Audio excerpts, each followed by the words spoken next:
Folks, please take your virtual seats. We'll start in a few seconds here as the the doors have been opened to our event. I see the number of participants rapidly rising here. We'll just wait a few seconds as people can take their virtual seats. Well, you've come to the right place. Why nature? Why now? Brought to you by the Food and Land Use Coalition. Grab your coffee or tea or whatever, or water, whatever part of the day you're in. Get ready for a good, fun hour. I've learned a lot of new stuff with a lot of world experts on these issues.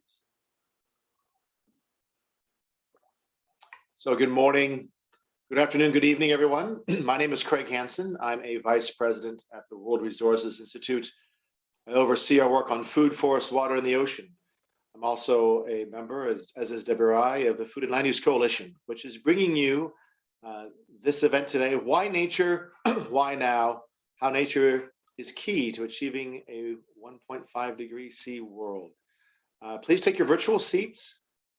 The agenda for today is, after a brief opening, we have 4 wonderful speakers. We'll then have a discussion session amongst the speakers, and you have a chance to actually ask questions. So as you listen to us, please, and questions arise in your head, please go to the Q&A box and feel free to submit your questions. If you can, please make it a question. So why nature, why now? 2 fantastic questions. Why nature? Right? Nature is important. We live in nature, but nature is fundamental relative when it comes to climate change, both because it plays an important role in the global carbon cycle. About probably a quarter of all global greenhouse gas emissions come from the food and land use sector. But at the same time, nature is a massive carbon sink, sucking CO2 out of the atmosphere and storing it in vegetation and in the ground, as well as in the oceans. So nature is really, really important if we're going to actually tackle climate change. And I would argue, and you'll hear today, that it's probably been underappreciated when it comes to global discussions around approaches that humanity needs to take to actually help combat climate change. And so today, the launch of today's report will hopefully shed light on how we can better leverage nature and why nature is fundamental to actually tackling climate change. The second question is why now? Right? As the world increasingly faces the impacts of climate change is already here, and the scientists show us the dire projections of the climate change that is yet to come. The urgency of leveraging all tools at our disposal, including nature, to actually help combat climate change is fundamental. And in fact, in just a couple of weeks in Glasgow, the world community will be meeting yet again on one of the more important climate COPs in our lifetimes to try to help set the agenda and set the course straight for keeping under 1.5 degree warming this century. And as the hosts like to say, this is the nature COP, where nature will be higher profile on the climate agenda than it's ever been before. So hence, why nature, why now? The timing is perfect. And now to bring you the findings of this research, I'm going to have a esteemed set of panelists here. First, we'll have a presentation by Scarlett Benson, who's the co-head of knowledge generation for the Food and Land Use Coalition, followed by our discussants, Hassan Nombe, who's a resilience officer for the Alliance for a Green Revolution in Africa, Martha Stevenson, Senior Director of Strategy and Research on the Forest Team with the Worldwide Fund for Nature, WWF, and Narata Samadi Pakoni, who's the WRI Indonesia Country Director. We'll go into each one of them, and then we'll have a chance to have a panel discussion and to field your questions. But first, let's hear from Scarlett, the lead author of the report on natural climate solutions, which was released on Monday by the Food and Land Use Coalition. Scarlett, the floor is yours. Hi, Craig. Hi, everyone. Thank you so much for having me. So the challenge that I have today is to give you a bit of a taster for the report that we published, as Craig said, on Monday. But, and also trying to communicate some of the key messages. And it's an incredibly rich piece of work. So I'm going to try and do my best to do that in 7 or 8 minutes. So really the product that we've produced is both a kind of slide deck, but also we have this amazing interactive website that includes various animations and things to really bring to life what we're trying to communicate. The key message, as Craig has sort of described, is that nature is absolutely critical to fighting climate change. And I'll explain why as I go through this presentation. But I think one of the things that makes this report different, we're not actually doing any novel analysis in this report. We're using data that's already been put out there by the IPCC, by others in the Global Carbon Budget Project. But we're really presenting them in a way that's highly visual and that explains some quite complex things around climate science in what we hope is a sort of easy to understand way. So as such, actually, the audience is kind of people like you, people like me, sustainability professionals that are looking for these visual tools to communicate why we need to be investing in natural climate solutions at scale and why that is so urgent. So I'll start with, this is one of the things that we do. So we try as far as possible to go back to basics and really explain to people the role of nature as both a source of emissions and as a sink of emissions. So we have our bathtub analogy, which I think has been used by others in the past, where the water level represents the stock or the pool of carbon dioxide and other greenhouse gases that have accumulated in the atmosphere. And they've accumulated there. They're there because of natural processes, but they're also increasing, as we say, because of human activity. So the inflow from the tap represents the flow of those emissions when we burn fossil fuels or when we chop a tree down or when we burn a tree. And the more the water flows in, the more the tub fills. And then the plug, the drain coming out, is essentially the sequestration or the removal of those emissions from the atmosphere through things like forests and oceans in their capacity as a sink. And also we have, increasingly there are technologies that can remove carbon as well, such as direct air capture and storage, but with much lower mitigation potential today. So the concept of a carbon budget, which is something scientists have defined, is about 500 gigatons of carbon dioxide to have a 50% chance of staying within 1.5 degrees. That is essentially the level of the bathtub until which it overflows. So beyond that point, we believe that there will be kind of catastrophic impacts of climate change. And so we've defined that as the safe limit, or the safer limit, acknowledging that it's happening already.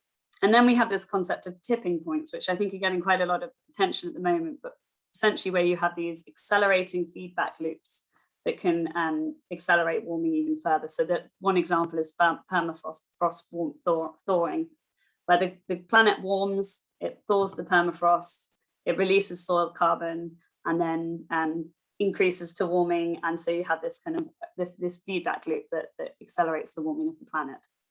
And this basically diagram here just shows you what is actually the balance of those different bits and bobs going in. So you've got the land use change emissions, you've got the gross emissions from fossil fuels, you've got the terrestrial sink removing emissions, you've got emissions associated with human activity, so where we actively reforest land, as well as the ocean sink. So what do we have to do about this?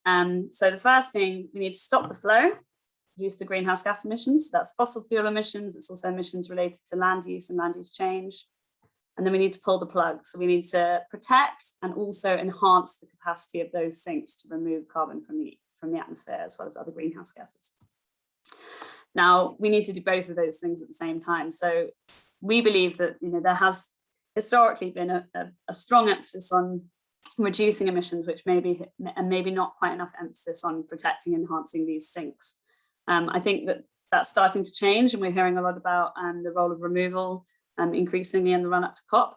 But it's really critical that we put these things as that they're both central, and we cannot do one without the other. And now I just wanted to go to practical examples. So this basically shows how a single action, such as protecting forests, can pull on both of those levers at the same time. So if you protect a tropical forest from wildfire, it prevents both the release of carbon from the atmosphere when that forest is burnt, but it also maintains the capacity of that protected forest to sequester carbon dioxide today and in the future. So what is the role of the land system then, and why are we talking about nature? So the contribution of the land system to climate change is actually much greater than many people recognize. It actually accounts for nearly 50% of anthropogenic, so that means human-induced greenhouse gases coming into and out of the atmosphere. Now, I think, Craig even said at the beginning of this webinar, the food and land use system is about 25% emissions. That's often, people often use those numbers because talking about net figures. So they're saying the emissions once you've minused out the removals or the sequestration. So this is a graph which takes a bit of time to absorb, and I urge you all to go and have a look at the report and really look at this in detail. But what you can see here on the left-hand side, you have the gross emissions and the gross removals, and then the waterfall describes the different makeup of those emissions and removals. And basically what you can see is this area in the dotted box. So we add up agricultural emissions, so that's CO2 and non-CO2. Emissions associated with land use, land use change and forestry. The removals associated with that, so where we're reforesting land, and then the net removal of anthropogenic human-induced greenhouse gases from the land sinks. That's basically pristine natural forests and other natural ecosystems that are sequestering carbon. So when you add that up, it's 58% of this total number. So that's quite startling, and I think that really, when you look at it like this, it really emphasizes the role that the land system has in climate mitigation. So natural climate solutions, this is something lots of people talk about. These are basically actions that conserve, reduce emissions on land and marine systems, and also protect and enhance removals on those same systems. And here is just a bit of a description of the different kinds of things that these are. So you can have things on the demand side, so reducing food loss and waste or healthier diets, as well as things on the supply side, ranging from kind of better agricultural techniques, improved forest management, rice cultivation, etc. So another thing that's quite commonly quoted, so similar to the 25% of emissions, is that the land-based natural climate solutions are about 30% or a third of cost-effective and feasible climate mitigation. So I think what's really important to look at is, what does this include? So this is the reducing the emissions that are created when we disturb land, so the wildfires, combustion of trees, decomposition of trees, as well as the enhanced removal on land through human intervention. But what it does not take into account of is the fact that there's a huge amount of carbon going into the atmosphere as a result of human activity that is being removed by natural ecosystems today. It's about 13.3 gigatons. So if you include those 13.3 gigatons on top of the 14 gigatons that I showed in the previous slide, it's actually much more significant than just 30%. And again, here's another slightly complicated graph that I urge you to look at in detail. But here on the left, you can see the sort of orangey, yellowy color. That is the sequestration that's happening today from the natural sink. And then the other bits are essentially the mitigation that can happen in orange because of emissions reductions, so avoided emissions, and then in teal, associated with enhanced removals. So it's only when you kind of aggregate these things up and to look at them together that you can see, how significant this is in terms of the overall climate solution. So what's the call to action? Basically, we're calling for urgent investment into natural climate solutions at scale. Now, what this report doesn't actually do is it doesn't go into great detail about how we scale that money, where that needs to be invested specifically. But that's the focus of a lot of work that we do at the Food and Land Use Coalition. We published a report back in 2019, which sets out 10 critical transitions for transforming food and land use systems. And one of those transitions is all about protecting and restoring nature, and we provide lots of recommendations there. And then very excitingly, we're actually working with Climate Focus over the next 6 months, including one of the authors of the IPCC land chapter on how to finance some of these different natural climate solutions, and how to unlock that through both private and public finance sources. So lots more to come from us on this question. But I really hope that the visualizations in here and the sort of clear communication will be helpful for all of you in your jobs and in your personal lives. So that's it from me. Thank you very much. Sorry if I went over time. Back to you, Craig. And I'm going to stop sharing my screen now because I think that was the last of the slides. Thank you, Scarlett. Much appreciated. Fascinating set of slides, and do encourage people to read the report. A great set of data that can be useful for all of us. I'm going to turn things over now to Asan Nombe, who's Resilience Officer, Alliance for a Green Revolution in Africa, or AGRA, to get an African perspective on natural climate solutions. Asan, the floor is yours. Thank you very much, Craig, and thank you, Scarlett, for that wonderful presentation. I think one thing that comes to my mind, a big lesson, is the issue of back to basics. Really, we have to go back to basics to start dealing with the issue of climate change, because that's where we have most of the solutions. With regard to the issue of Africa, to start with, Africa is a huge and very diverse continent. So there is no one size fits all in terms of solutions. But what we're increasingly seeing is the recognition of natural climate solution or nature-based solutions towards adaptation and resilience. And just to add on to the complexity of what Africa has is the issue of poverty, inequality, and as well as issues of starvation. I mean, we've got a lot of hungry people on the continent.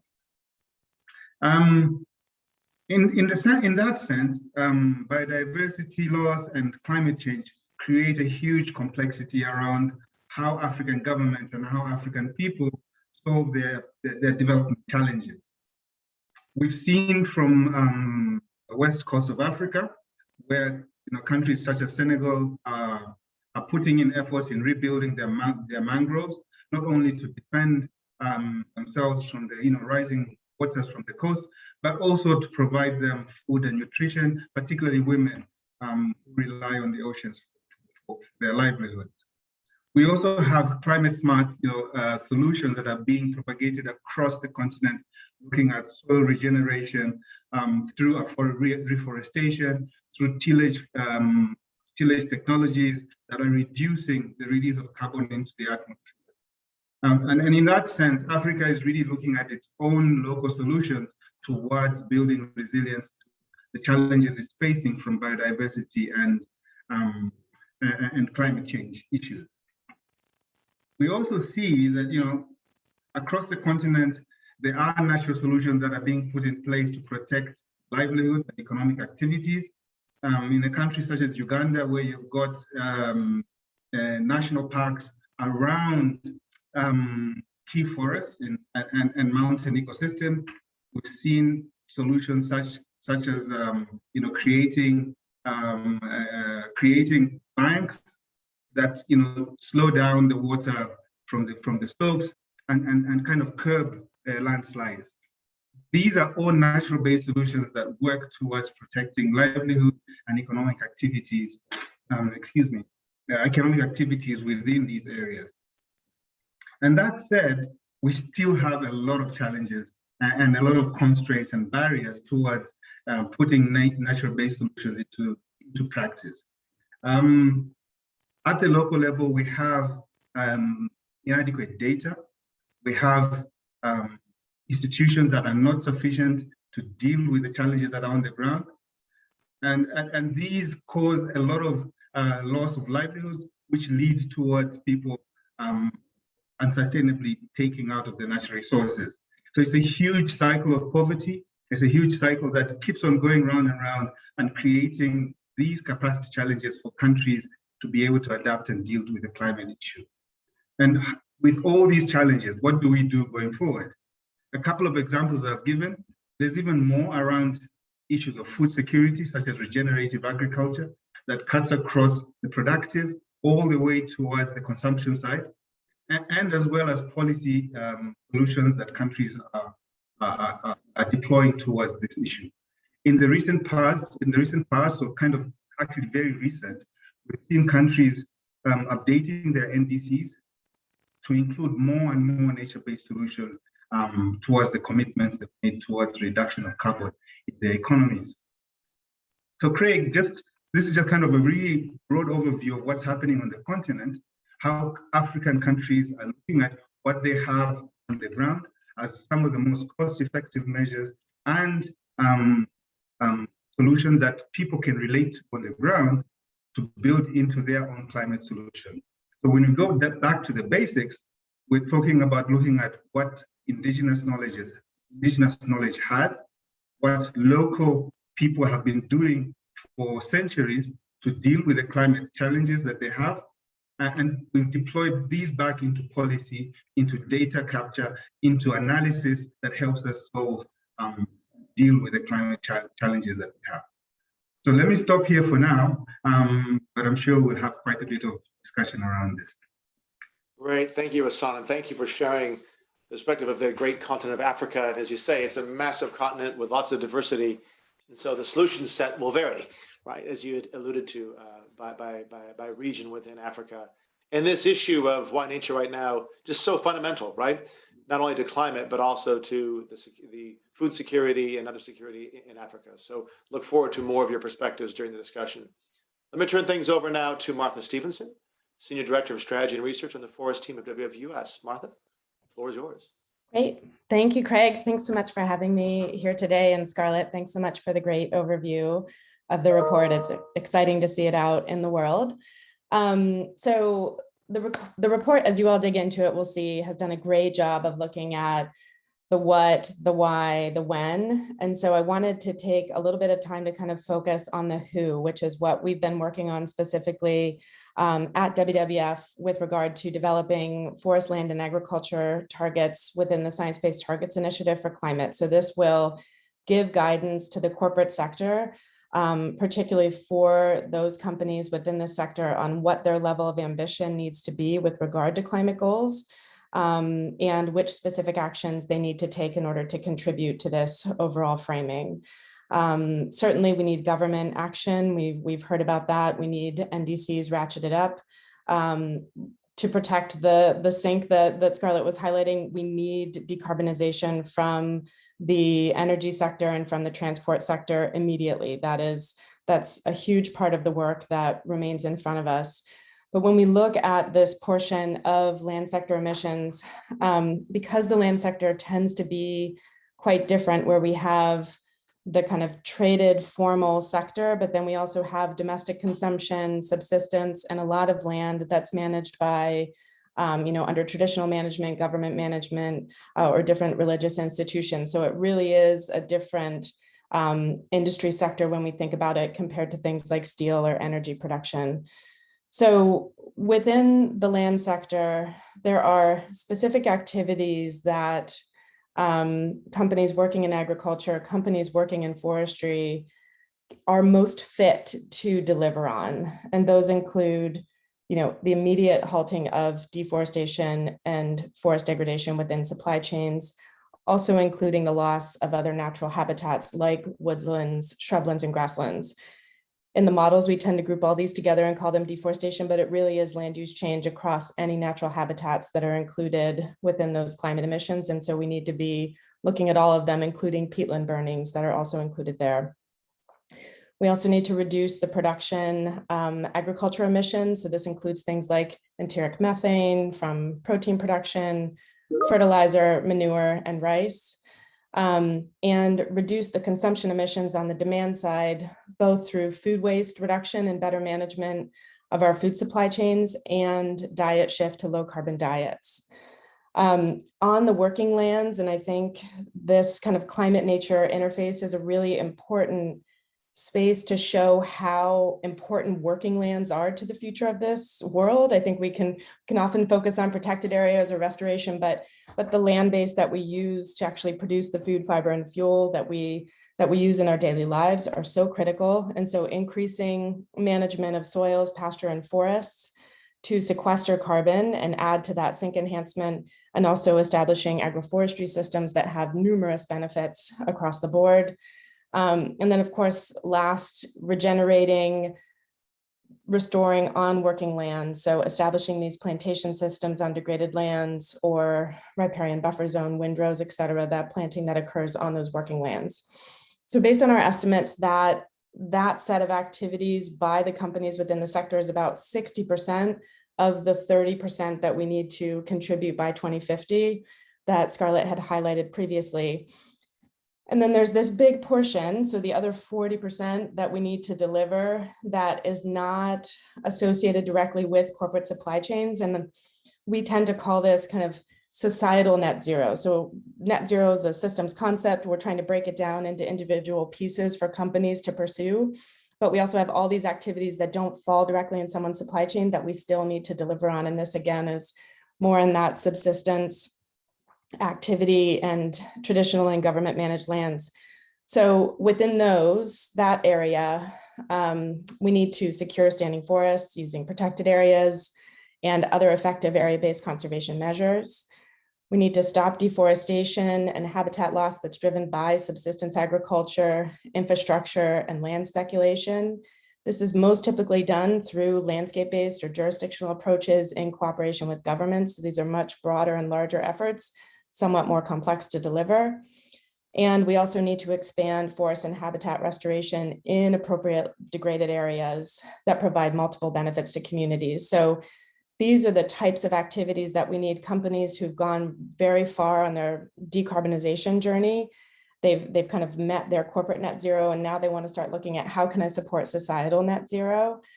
These are the types of activities that we need them focused on in order to make sure that we're delivering at the end. And I'll stop there and look forward to conversation. Great, thank you, Martha, and a great rundown of the types and categories of interventions needed. I think we're going to come back to some of those during our discussion. Our final speaker before we go to a panel discussion is Narata Samadi Papkoni, Director of DBRI Indonesia, who will share with us some perspectives, especially regarding tropical forests and peatlands from that great nation of Indonesia. Kony, the floor is yours. Yep. Thanks, Craig. So let me start with the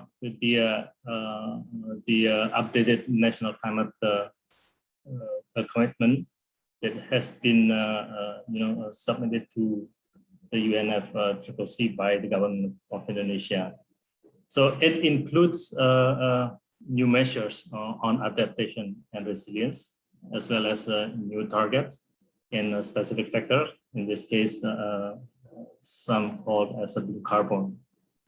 And also, Indonesia submitted its first long-term strategy for low carbon and climate resilience to the UN body, with the plans to peak GHG emissions in 2030 and able to reach a net zero GHG emission by 2060 or sooner.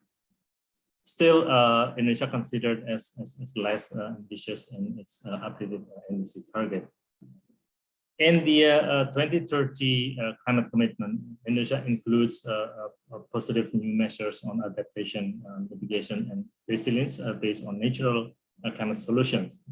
For example, in the forestry and land use sector, Indonesia has set up an ambitious target by 2030 to restore 2 million hectares of peatlands and also rehabilitate 12 million hectares of degraded land. And to support such a hopeful transformational changes in Indonesia food and land use systems, innovative policies and measures to curb GHG emissions, conserve and restore biodiversity, promote healthy diets, ensure rural livelihoods, and adapt to climate change, and meet other environmental standards have been initiated for sure.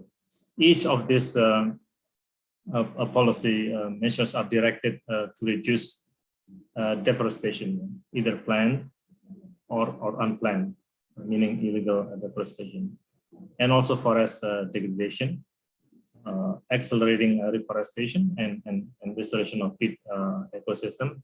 At the same time, also improving agriculture productivity and land use efficiency, which also reducing food loss and waste, as well as improving healthy lands and food diversification and access. So we have numbers of regulation that aim very specific to reduce deforestation. Like, for example, the presidential instruction in 2019, which putting a permanent ban on the issuance of a new permit on a permanent forest, and also the improvement of the governance of that forest and peatland governance. This is a quite ambitious regulation, if like. On the planning side of things, how to translate those ambition and targets into a development plan. Within our national medium-term development plan, which is taking the period of 2020-2024, Indonesia increased the area of forest under the protection zone from 51.8 to 65 million hectares, quite a significant increase. And also putting in place a mandatory certification system that push the adoption of sustainable management practices in the production forest to deal or to reduce the forest degradation. As of now, around 76% of the forest concessions have received what we call credible forest certification. So on peatlands, Craig mentioned that Indonesia also quite big in this effort on restoring peatlands. We also have a number of key policies. Under this current policy, restoration of degraded peatland should reach 1.03 million hectares by 2030 and 1.7 million hectares by 2050. And on agricultural sector, we know that through science, the agricultural sector in Indonesia contributes around 18% of emission. And some measure of mitigation are already being put, including the adoption of low emission variety water saving paddy cultivation system in the rice field, and also utilization of livestock waste for biogas and livestock feed improvement in livestock management. So, but in all, sets of regulation and measures and whatnot, this is quite, I say, adequate and complete. But the issue would be the next step, which is the implementation and the enforcement of that of those regulations. Still, within Indonesia NDC, revised NDC, Indonesia also recognized that essential ecosystems such as mangroves, seagrass, and coral reefs also offers a solution for climate change adaptation and mitigation. So mangrove has been included as part of the national GSG inventory under wetland category. I think it quite promising, as the carbon sequestration from seagrass ecosystem measures in Indonesia could range from 1.6 to 7.4 million ton carbon per year. Again, the next important step is the implementation, and I think we are, need to have more effort being put in place in regard to the implementation and the enforcement of those measures and regulations. I'll stop there. Great, thanks. Great, thank you, Connie. Thank you for those insights on where Indonesia is and might be going forward with regard to natural climate solutions. I'm going to turn things over now to a panel discussion, so we can bring all the 4 panelists up. Audience, please start sharing questions. If you have questions that you want to ask of any of our panelists, please do share. Please write them in and send them in. And if we have time, we'll get to as many as we can. In the meantime, I've got a number of questions here to kind of kickstart the conversation amongst our panelists. And the first one's for you, Scarlett. COP26 is coming up. So from in your perspective, how important is it that countries include natural climate solutions as well as, the food and land use sector in their enhanced NDCs? Thank you, Craig. Yeah, I mean, I'm super excited about COP26, as I think we all are. And I mean, the short answer to that question is I think it's absolutely critical. I think that, we know that the energy sector has received a lot of attention in terms of climate change. Rightly so, as Martha said, we absolutely need to cut those emissions. But the land sector seems to be largely missing from a lot of the NDCs. Maybe an opportunity to do a small plug actually for another FOLU report that will be coming out ahead of COP26, which has been led by my colleagues that work at the Sustainable Development Solutions Network.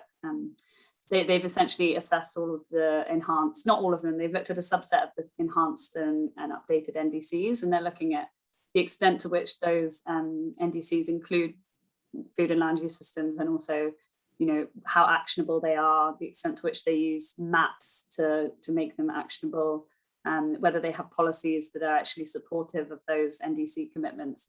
I mean, by and large, I mean, I don't want to give any, I don't want to ruin the surprise of the analysis, but there are some really shining examples where some countries are doing fantastic things and are including lots of, you know, not just looking at the including land, some countries are including things related to, for example, food loss and waste. But by and large, it's largely missing. And so there's a real need for countries to embed these within their nationally determined contributions. And I think what's also interesting is then the opportunity of including them in their biodiversity strategies, and seeing where you have the link between the NDCs and the biodiversity plans under the COP for CBD. But yeah, thanks, Craig. Great. Thanks, Scarlett. Hassan, I was intrigued by your statements here, and it made me wonder, when we all talk about nature-based solutions to climate change, who should drive it? Or, you know, there's a lot of conversation about who owns it as well. On a continent like Africa, who needs to be driving these nature-based solutions? Yeah, very, very tough question, Craig. Really difficult to unpack in an audience and even on a forum such as this one. But really, I think it's incumbent on all of us to bring in these solutions. We've seen that the issue of biodiversity loss and climate change transcends borders and continents. So it's really our responsibility in terms of all of us, how we deal with this challenge.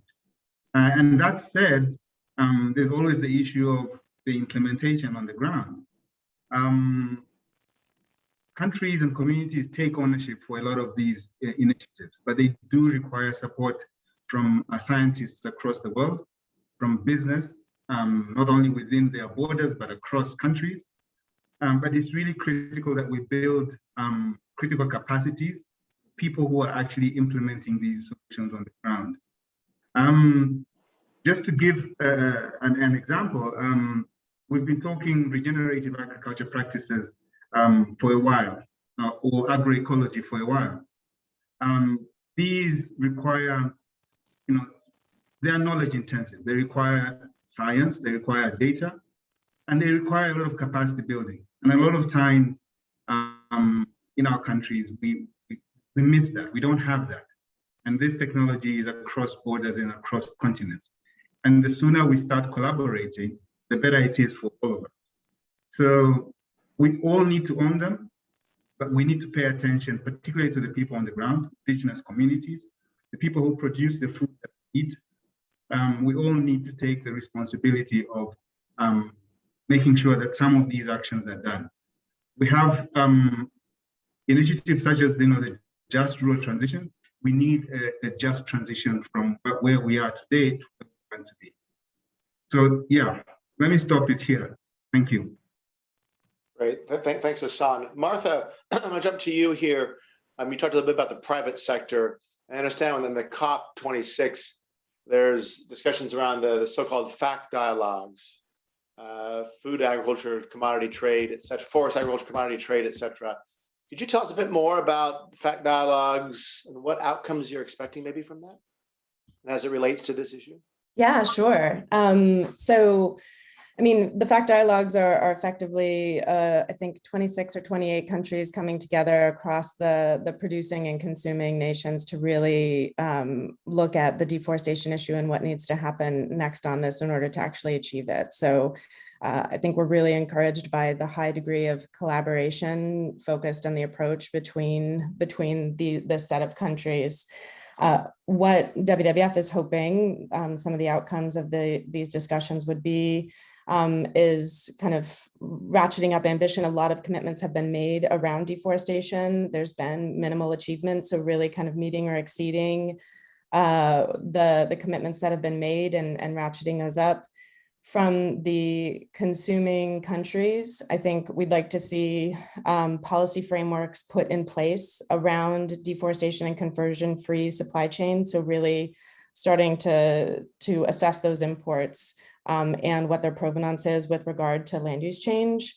And then also, as Asan was just highlighting, there needs to be financial commitments to enable this just transition for the producing countries, because I think we are missing that piece at the scale that it needs to be committed right now.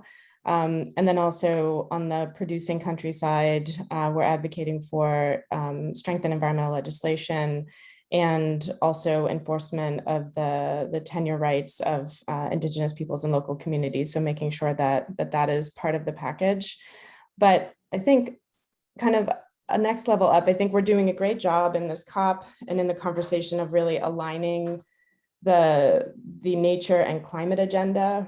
But deforestation is also a human health crisis. And I think we're kind of missing that piece of it, not only from kind of increased habitat for malaria-laden mosquitoes and dengue, but the Nature Conservancy has done some great work looking at kind of labor productivity from heat exposure at forest edges and how much that is going to impact productivity in the fields, what we're able to pull out, exacerbate the food waste and loss issue, and projections that this is going to cost us about $2 trillion by 2030. And I think we're not looking at some of those issues. Like, this is a stacked crisis. And so I'm happy we're pulling two together. There's even more we could be looking at here, and particularly on the producing side, we need to be looking at this holistically and what this is going to mean in terms of lost labor hours, increased disease, and lost productivity in the field.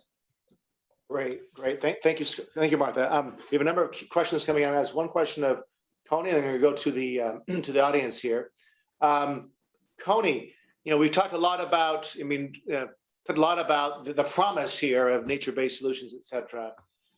But if it was easy, it'd already be done. So what are the challenges? Maybe give us, from the perspective of Indonesia perspective, why is it so hard to make nature-based solutions a reality?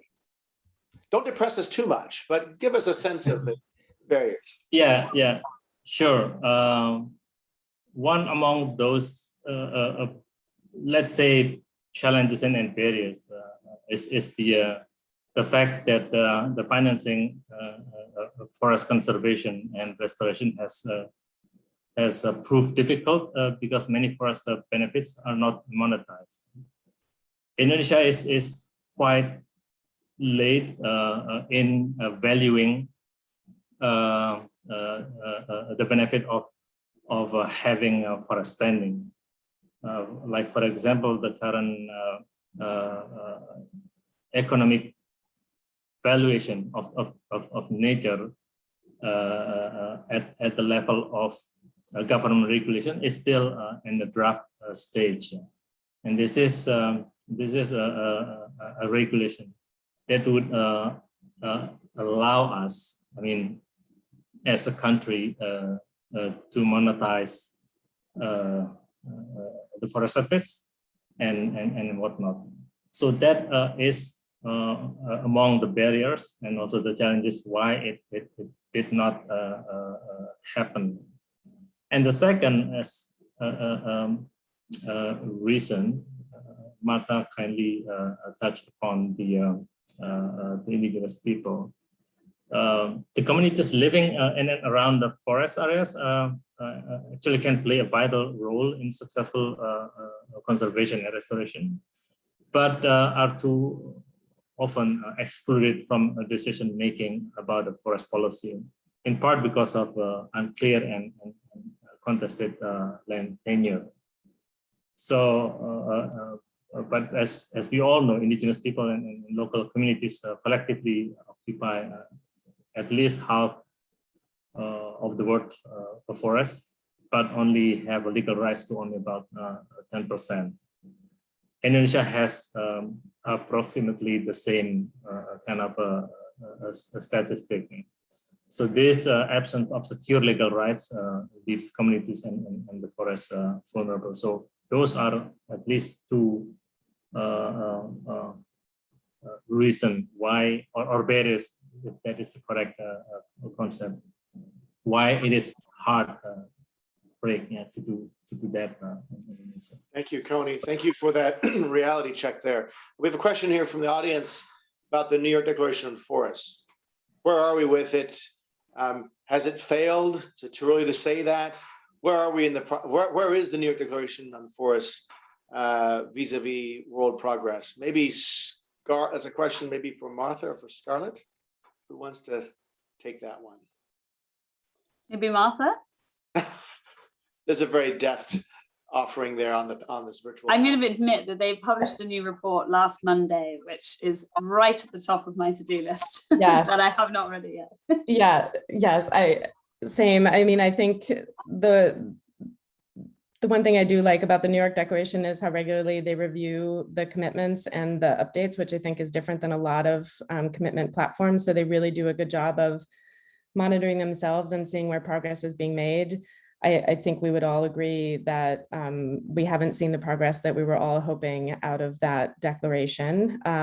But it's a very sticky and difficult problem, and this is why. And if I hope you're hearing kind of in the thread of my comments, when we take a problem and divide it up into all of its component parts, and we forget to kind of bring it back together in the solution, oftentimes we are going to fail in what we're trying to do. So I think deforestation in particular, it's unless you have a really rigorous driver's assessment that is not just environmentally driven, but looks at the socioeconomic conditions, at the governance conditions, and kind of bring that whole piece together to solve it at a scale that's meaningful, in partnership with government, in partnership with the people who live there, then I think we're going to keep hitting this brick wall over and over again in terms of success. And so I'm really encouraged by the direction that the jurisdictional RED programs are moving. I think this is really exciting. That's the scale, that's the right set of actors that need to be included in those efforts.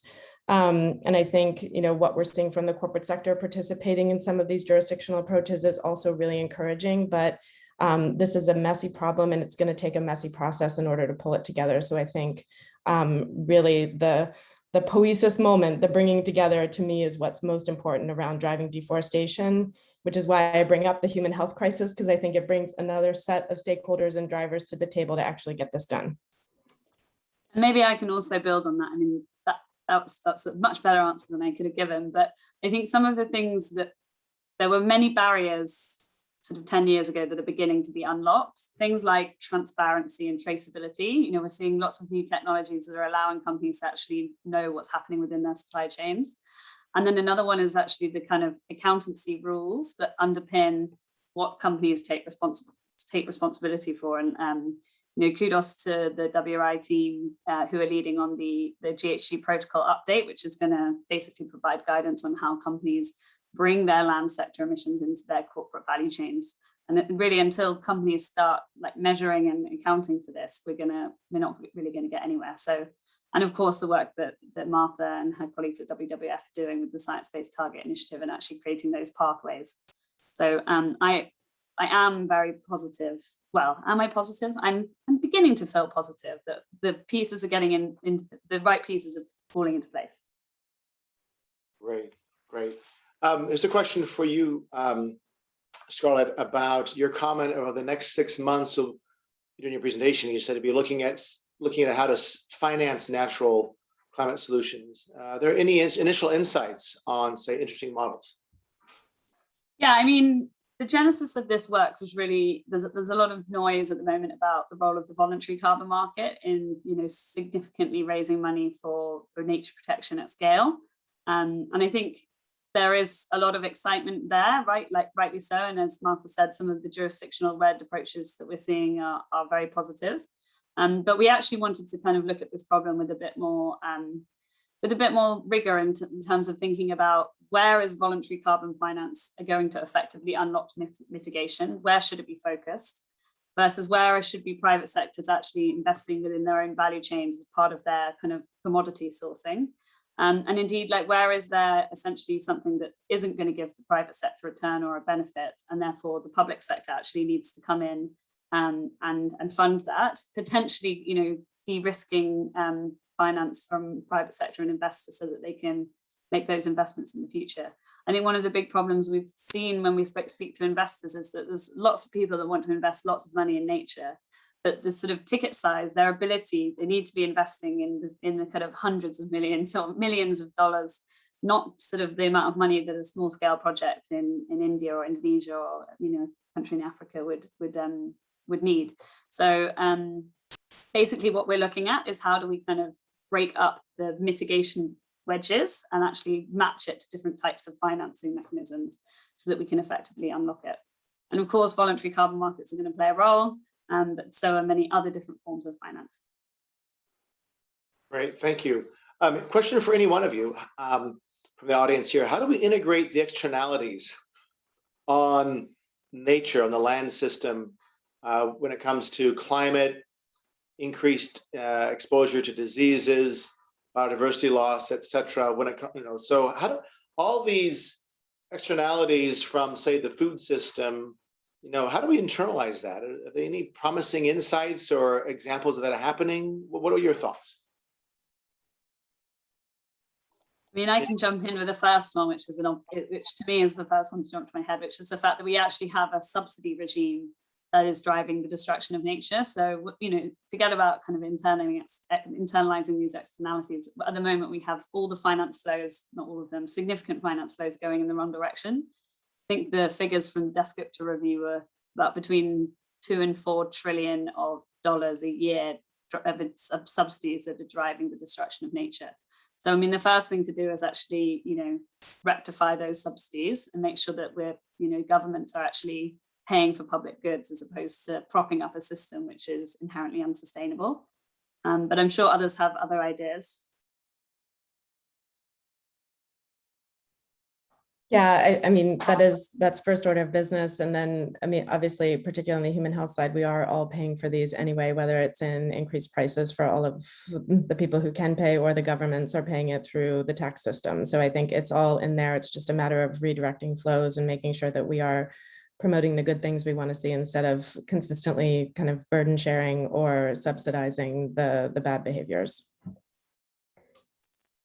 Maybe just a quick one. I mean, coming out of discussions from the Food System Summit, just very recently, we've seen governments and development cooperation partners looking at this challenge from a systemic kind of perspective. This gives insights, and, you know, we can't look at one side without looking at the other.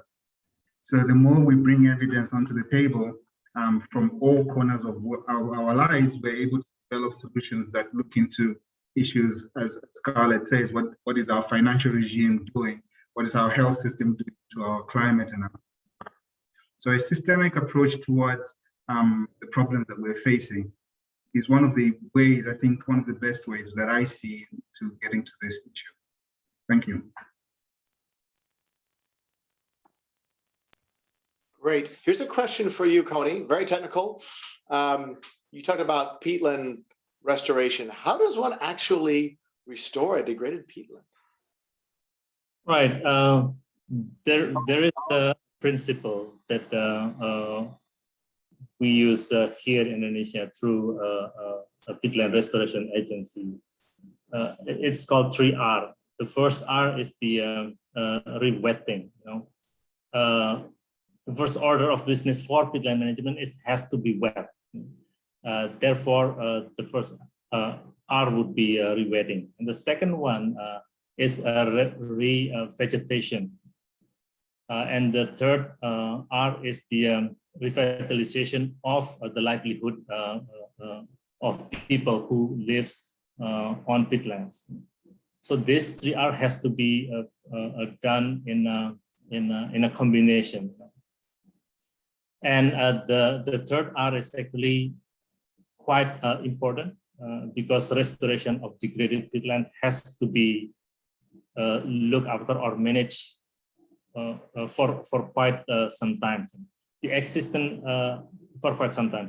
Sorry, the existence of people who live out of wet peatlands actually help the restoration process. So on rewetting, for example, the local communities are urged to put a simple dam on their waterways, because they actually use to dig trenches on peatlands to move around using boats. Yeah. And if this getting out of hand, like for example, being used to transport block, then the waters got dried quite quickly. Or if it is being used for planting commercial plants like palm oil, is also getting drained quite quickly. Therefore, putting a dam is actually avoiding an excessive a flow of water out of the system. So there you go. Hopefully, it is not too technical to be understood. Over to you, Craig. Thanks. Great. Thanks, Coney. Now, final question for each one of you, maybe a lightning response, 30 seconds each. COP26, just around the corner. What's your sentiment or expectations on this agenda for COP26? Martha.